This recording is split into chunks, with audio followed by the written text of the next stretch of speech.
Welcome to Smart Architectural Programming. My name is Mohammed, and coding alongside me is. Is George. And today we'll be going over PLC programming, which is kind of a hot issue at this point in time, 2023, going into 2024. Right? I'll let Mohammed take it away. Thank you. So increasingly, there has been a lot of interest shown towards exactly what PLC programming is, both within our community and different programming forums. So to understand exactly what it is and whether it's right for you or not, just briefly go over the main concepts related to PLC programming. So what is PLC? We first need to understand that. PLC is programmable logic controller programming. Again, programmable logic controller programming. It is a process that creates control algorithms for programmable logic controllers. Now, these controllers are used in industrial digital computers to control manufacturing processes and machineries, and they're used in different, widely different industries like manufacturing, automotive, energy, and more. So it's more so the practical physical component of programming that people would probably need to deal with. Potentially, if you are looking into going into one of these industries as a programmer. So let's move to the most important aspect of PLC programming. Now, we defined an object here, and we're doing it in the PLC programming in Python, but mostly this type of programming is not done in Python. It's done in languages like C, Pascal, so on and so forth.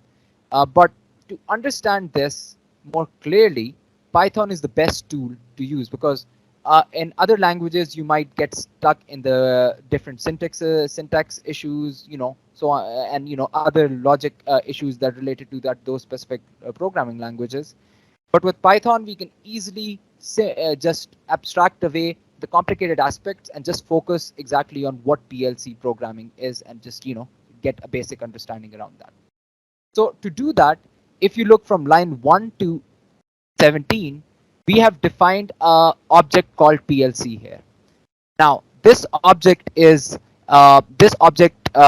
basically is entirety of what a PLC would help us understand exactly what programmable logic controlling programming is in its entirety. So first we define two aspects to it: inputs and outputs. Now, this is very important. Inputs and outputs are probably the most important concept around PLC programming. Input, we take in some input, we run that input through a certain logic, and then we determine an output based on the results of that logic. That is entirely what PLC does. It takes something in, runs that through a logic, and then determines through that logic to return a certain output. Usually that certain output would be true or false. Whether the input is something that we're looking for a certain component to run or not.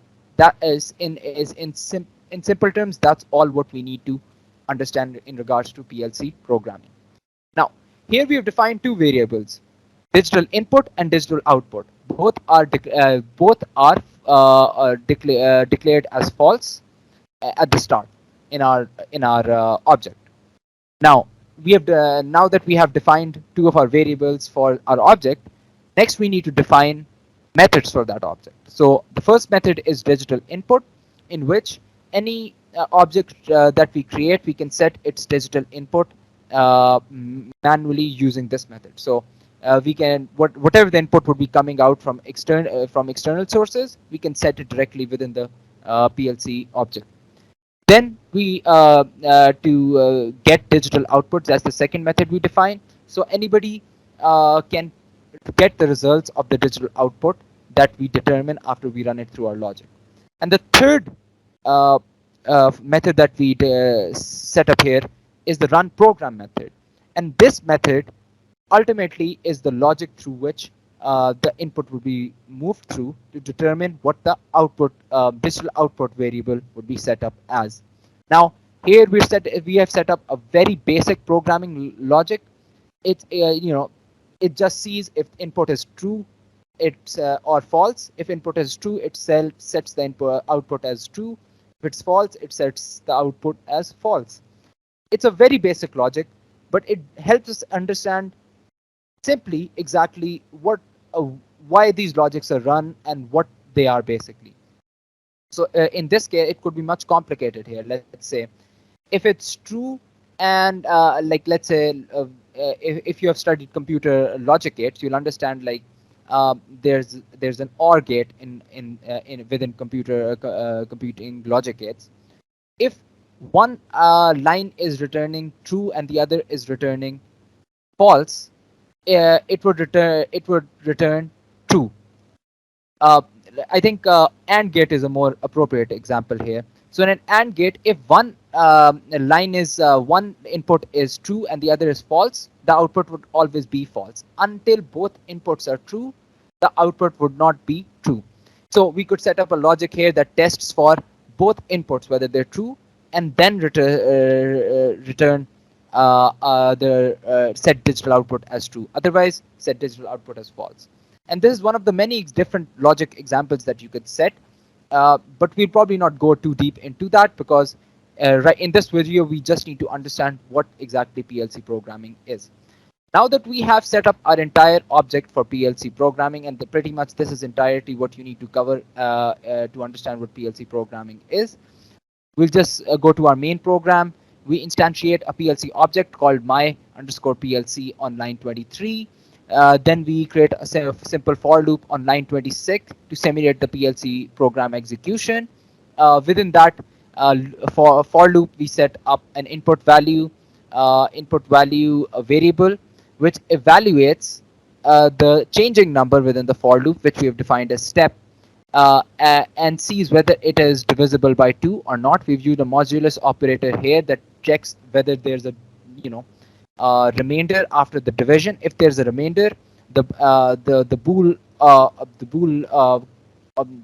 method that we have surrounded this operation within would return false. If there's no remainder, it would return true.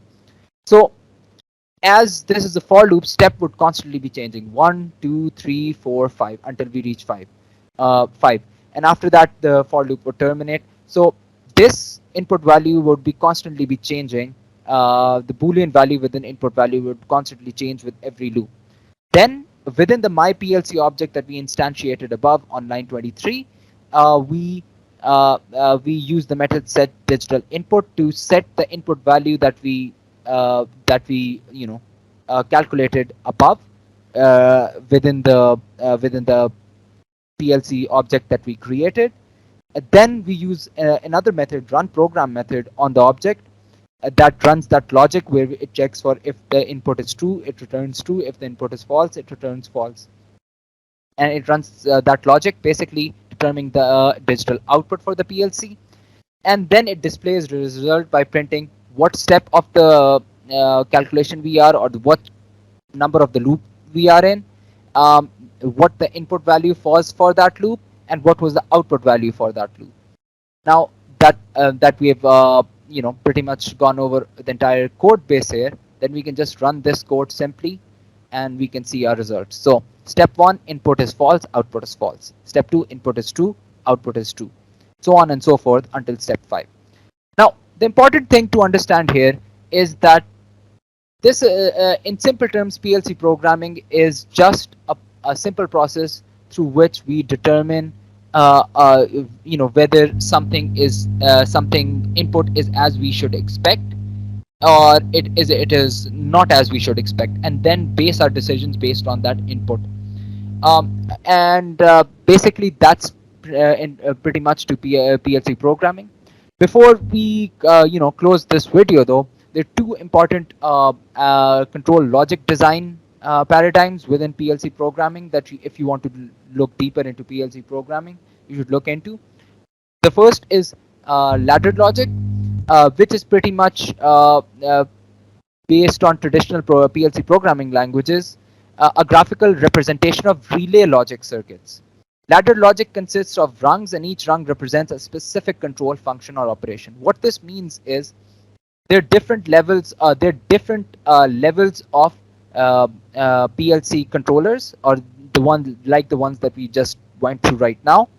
And uh, you need to pass multiple rungs of these logics to finally specify a certain control function or an operation at the end of that. Another as control design paradigm for control logic is structured text. Some modern PLCs also support structured text programming, which is more akin to traditional programming languages like C and Pascal. It allows for more complex and flexible control design compared to ladder logic. If you want to go deep into the PLC programming, you could use that as the control logic design paradigms as a starting point in exploring more about PLC programming. At the end, I would like to reiterate PLC programming is basically input output handling. So that is very important. Like you need to understand input and output, handling to get a control or to get mastery over PLC programming. And with that, I think we're done with this video. George, would you like to add anything at the end? Yeah, just if you guys have any suggestions of content that you want to see, just let us know in the comment section below. And I think that's it. Thanks, guys.